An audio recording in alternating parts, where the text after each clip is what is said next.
going to be a great day at the office. I got my trusty V8, I got a newfangled computer on wheels over there, and we're gonna put them in the dirt.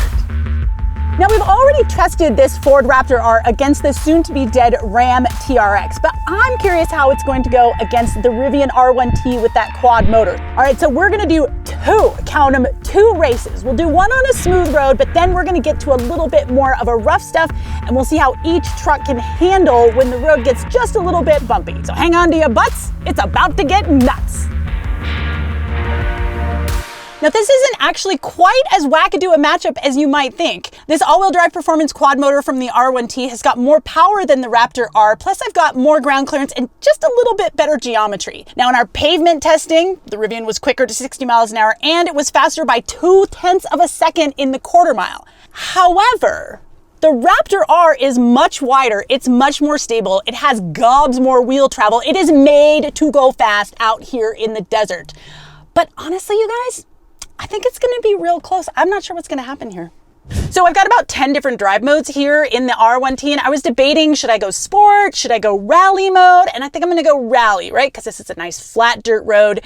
The settings here, the ride is in stiff setting, brake regen is high, it doesn't matter, I'm not gonna lift off the throttle. And then my stability control is reduced. Not all the way off, but reduced. So this truck is pushing out 908 pound-feet of torque, 835 horsepower, and the trick is gonna see if these 34-inch Pirelli Scorpion tires can actually hook up on this looser surface and give me a good launch. 3, 2, 1, go. Ah! Oh my God, it's all over the road. Okay, no, it's not all over the road. It's fine, it's fine, it's fine.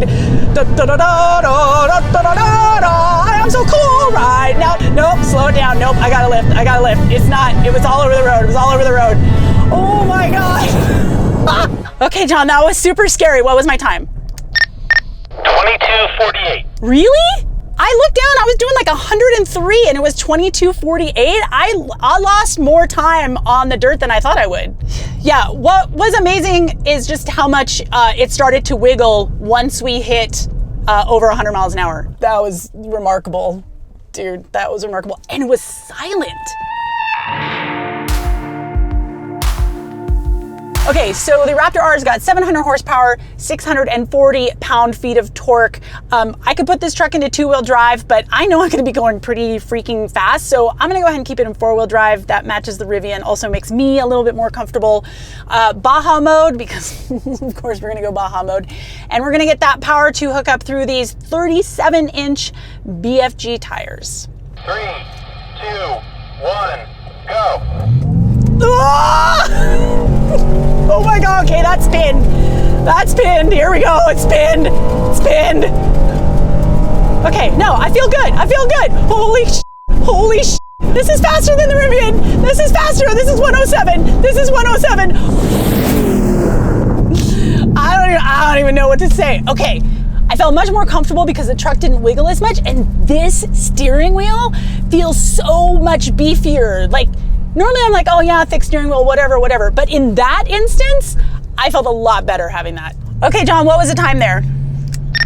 Oh, it's time to like and subscribe so we can continue to doing more content like this. Okay, great. It's time to like and subscribe, so blah, blah, blah, blah, blah. What was my time? 21:85. 21.85, that's faster than the Rivian. Okay, so here's the thing. When that Rivian started to wiggle a little bit, I lifted, I'm not gonna lie. Not a lot, but I did lift. In this, I felt like this thing was so planted because it's so wide, and these tires, the tires are better than the Scorpions. There's better off-road tread on them. They're a little bit bigger, they're a little bit wider. The tires make the difference in this on the dirt. But I could see how those Pirelli Scorpions will be better on the pavement. So, conclusion, dirt matters.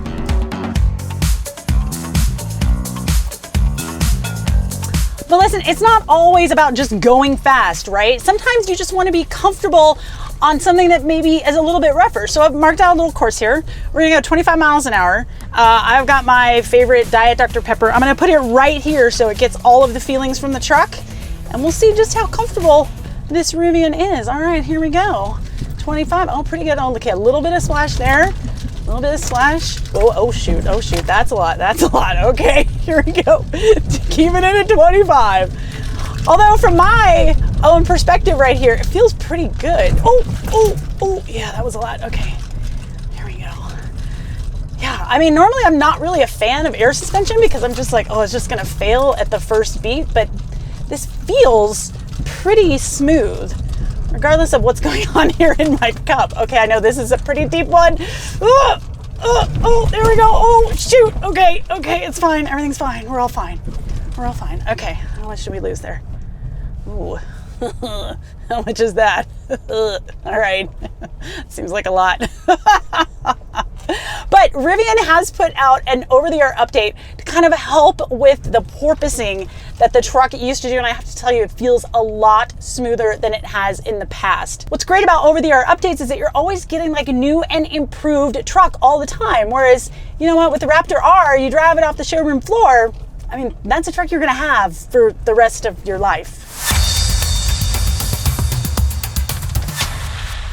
Okay, look, we all know that the Raptor R just dominates in the whoops at high speed, right? But the thing is you can't go 100 miles an hour all the time. It's just not possible. So what happens when you slow it down just a little bit? Again, we're gonna try 25 miles an hour.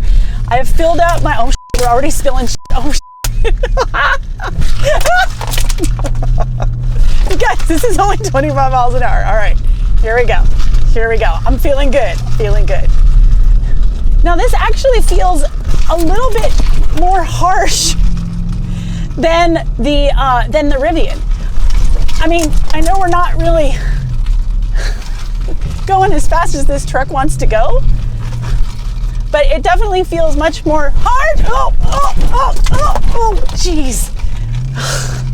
All right, how much did we lose? That much. What is that, like an inch and a half, 2 inches of soda? But yeah, honestly, at slow speeds, the Rivian feels much better through that. Much better.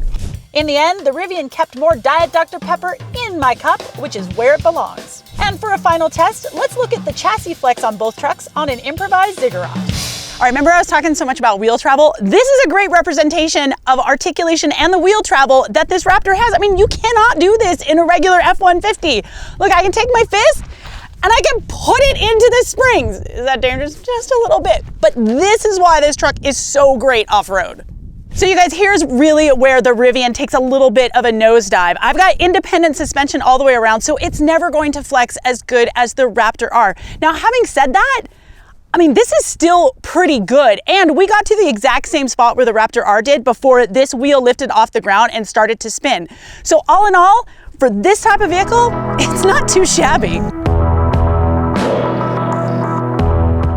So in our race, the Raptor R proved victorious, and in our slow speed comfort test, it was the Rivian that took the cake. In the flex demo, the body-on-frame Raptor R did better, but the Rivian did not embarrass itself. So how are you gonna choose? I mean, look, I do love the Raptor, right? I love that it's loud, I love that it's brash, I love that I can go a bajillion million miles an hour and not worry about it. But sometimes I just wanna slow down, right? I wanna get into a tighter trail where I can have a little bit more like nimble quality because I'm a little bit smaller. You really have to pick your application. Are you a racer boy or gal, or are you an explorer? Because if you're an explorer, I mean, it's the Rivian all day long. And look, I can read your mind. I know you guys are saying, how can you explore in an electric vehicle and not have range anxiety? You guys, I've had like zero range anxiety for this entire trip. Now, we drove both vehicles a little less than 200 miles, and the Raptor returned 11.5 miles per gallon, and that's just below the EPA combined rating of 12 miles per gallon. The Rivian showed 1.83 miles per kilowatt hour after our day of off-roading, and here's what's pretty interesting. So over the whole time Edmunds has owned the Rivian, we've towed with it, we've entered tractor pulls, we've driven it in traffic. I mean, we've done everything with this vehicle, and we're averaging 1.79. So the Rivian actually beat our average. So I think that just proves that, you know what? Weekend warrioring doesn't really deliver a big hit to your efficiency, whether you're driving a gas truck or one powered by electrons. So go out there and have some fun. You got a plan ahead? Sure, but you'll be okay. In fact, I think that we're gonna see more EVs going off-road in the future, especially as we get closer to having solid state batteries. I think the weight is gonna come down, the range is gonna go up, and the charging infrastructure is gonna be better. Are electric vehicles for everybody? No, they're not. Not right now. but there's gonna come a time when you're gonna want one. Thank you so much for watching. Remember, if you wanna know anything else about these trucks, we've put the Raptor R against the TRX. We've put this against pretty much everything. Trust me, we've got the info for you. So hit some of these links down below.